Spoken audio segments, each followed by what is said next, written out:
Diplomas, conhecimento, família. Quando a vida parece uma grande sinfonia, poucos conseguem imaginar o impacto de uma única nota desafinada.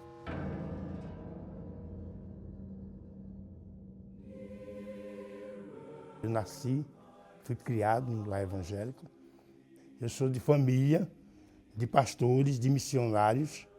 Fiz bioquímica, eu sou bacharel em música, na parte de regência, técnica vocal, dicção, respiração, postura, e regi para centenas e centenas de pessoas, dirigindo corais, fundando corais na música sacra, mas eu não regi a minha própria vida. Como é que tudo começou? Eu fui casado com uma jovem de outra denominação e com 21 anos ela me traiu com meu melhor amigo. Quando eu desci do prédio onde eu morava, eu encontrei um rapaz num bar. E esse rapaz mandou, tudo bem? Eu digo, tudo bem.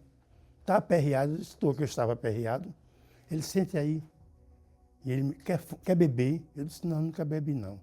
Ele, toma um copo de cerveja. Eu tomei um copo de cerveja. Esse rapaz, ele me levou para a casa dele, ele era um empresário, morava perto do prédio onde eu morava. E aí lá ele me ofereceu a maconha. E eu comecei a fumar a maconha. De um simples cigarro e um copo de cerveja, eu entrei para as drogas. Eu passei 20 anos usando maconha, passei 2 anos usando cocaína, e o fundo de poço foi o crack. Eu posso dizer que foi a vergonha da família, entendeu? Porque meu pai me deu uma boa educação moral e espiritual, né? Como a meus irmãos. E aí ele nunca imaginava, nem a minha família, ficaram todos surpresos quando souberam que eu estava usando drogas. Meu pai, ele começou a ficar triste, entendeu? E aí ele me internou numa clínica de recuperação e eu fiquei 6 meses nessa clínica. Saindo dessa clínica, eu voltei para as drogas. Foi quando meus pais resolveram sair do estado de Pernambuco e ir para o norte do país. Lá eu fiquei 6 meses, saí de uma clínica de recuperação e caí nas drogas também. Aí meu pai foi para o estado de Tocantins, eu fiquei mais 6 meses, entrei na clínica de recuperação. Quando saí dessa clínica, eu já achava que estava liberto. E aí eu passei a dirigir coral. Mas nessa clínica, essa igreja, aliás, era numa Cracolândia, lá em Palmas. Eu não sabia que ela era uma Cracolândia. E quando eu cheguei com a Bíblia e os livros de música para entrar nessa igreja, eu vi as pessoas fumando crack de lado da igreja, numa lata. E aí me veio tudo de volta novamente. E aí eu passei 4 dias sem ninguém saber onde eu estava e eu usando crack. De 100 quilos, à época aí, eu caí para 55 quilos. Eu cheguei a fumar por dia 50 pedras de crack. Eu passava a noite usando crack, porque além desse emprego que eu tenho como técnico de saúde pública concursado no Recife, eu também tenho um emprego terceirizado. Eu fui diretor administrativo e financeiro em um hospital de referência Norte e Nordeste. E como eu tinha uma boa condição financeira, que eu tinha 2 empregos, eu chegava a pagar ao traficante mensalmente cerca de 8 a 10 mil reais por mês. Eu perdi uma casa, eu perdi 2 apartamentos. Minha família chegou a gastar cerca de quase 100 mil reais, entendeu? E o montante que eu gastei só com crack ao longo dos 18 anos ultrapassou 2 milhões de reais. Mesmo depois de perder a dignidade para o vício, nada o prepararia para a pior notícia: a morte do pai. Quando meu pai faleceu, eu fiquei em estado de choque. É porque meu pai, ele foi se abatendo, né? Entendeu? Em ver que todos os filhos estavam fazendo a obra, entendeu? E eu estava lá no mundo das drogas. Isso, eu creio que foi deprimindo meu pai. Quando ele faleceu, ele estava em coma. E meu pai saiu do coma e disse a mim que eu tinha sido o melhor filho que ele tinha tido. E aí ele morreu nos meus braços. E eu vi que meu pai tinha partido nos meus braços. e não tinha visto a minha libertação. E aquilo ali me dava uma angústia muito grande. Eu sentia vergonha da minha família, porque é muito triste você saber que você tem uma posição socioeconômica, entendeu? E você se encontrar num mundo onde você não imaginava, né? E os diplomas eram todos infalíveis, eram todos... É como se eu não tivesse sido formado, é como se eu não tivesse passado por seminário, entendeu? Por faculdade, nada. Era como se eu fosse um lixo. Eu me senti um lixo. Eu não conseguia me erguer. Eu não conseguia me libertar. E aí eu continuei nas drogas durante 40 anos.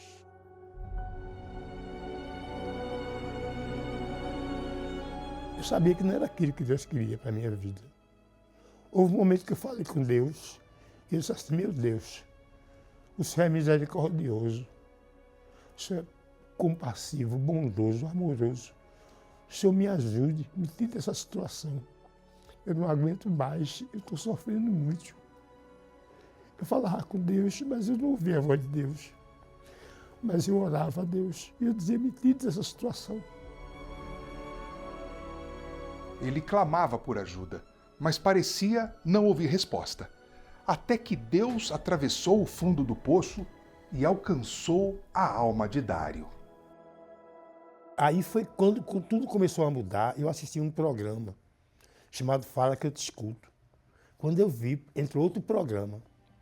Quando eu vi, o pastor disse assim, você que está aí no seu quarto agora usando crack, eu quero dizer a você que vício tem cura.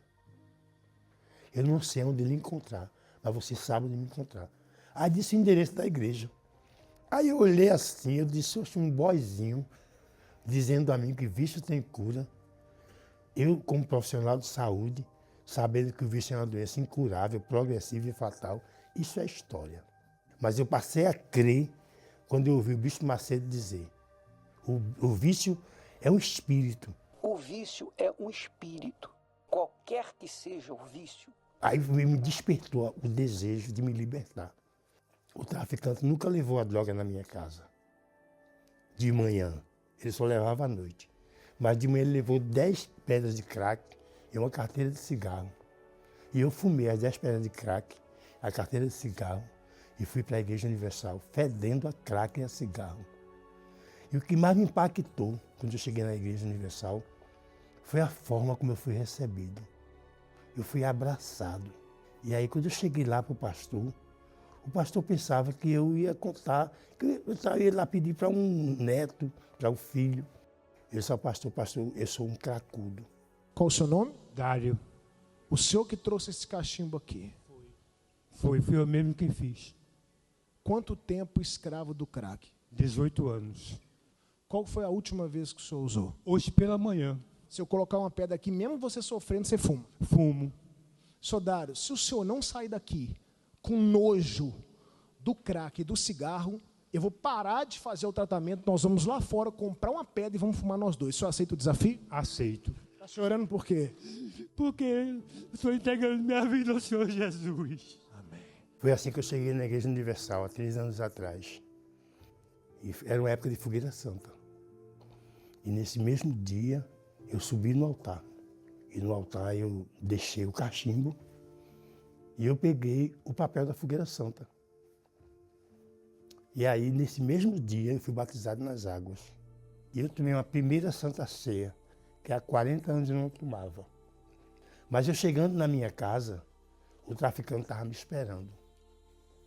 Ele disse, meu chefe, eu deixei as 10 pedras de crack de manhã, e aí agora eu estou trazendo mais 40 para o senhor e 2 carteiras de cigarro. E eu disse a ele, não traga mais não. Jesus me libertou. Ele falou, e meu dinheiro? Tu me deve 16 mil. Aí eu disse, o que é para tu? 16 mil, já paguei mais de 1 milhão a tu. Eu disse, pronto, eu vou pagar a tu 16 mil. Mas nunca mais eu quero ver você na minha casa me dar droga. Na quarta-feira seguinte, eu cheguei na igreja, na reunião da Luz do Espírito Santo, e aí quando o bispo levantou no altar, ele apontou assim para mim e disse, você hoje vai receber o Espírito Santo. Eu peguei essa direção, peguei essa palavra e guardei essa palavra. E aí, quando eu subi no altar para deixar o meu sacrifício financeiro, até porque eu já sacrificava financeiramente a minha vida, aquilo ali para mim não era nada. E aí eu fui. E aí quando eu comecei a pedir a Deus que Ele me desse o Espírito dele, porque eu dizia, Senhor, se o Senhor não me der o teu Espírito, eu vou voltar para aquela vida miserável. Eu disse, o Senhor tem que me dar o teu Espírito. E o que mais me fez feliz naquele dia foi que eu passei 40 anos sem ouvir a voz de Deus. E quando eu recebi o Espírito Santo, Deus falou ao meu coração e disse a mim, tu és o meu filho, eu te escolhi. E eu disse, meu Deus, eu estou ouvindo a tua voz. Aí foi quando eu tinha certeza de que ali eu tinha recebido o Espírito Santo. Uma semana depois? Uma semana depois, na mesma semana da minha libertação. Eu fui liberto num domingo. Numa quarta, eu recebi o Espírito Santo. Mas tudo isso foi fruto de uma renúncia, entendeu? Foi fruto de um arrependimento.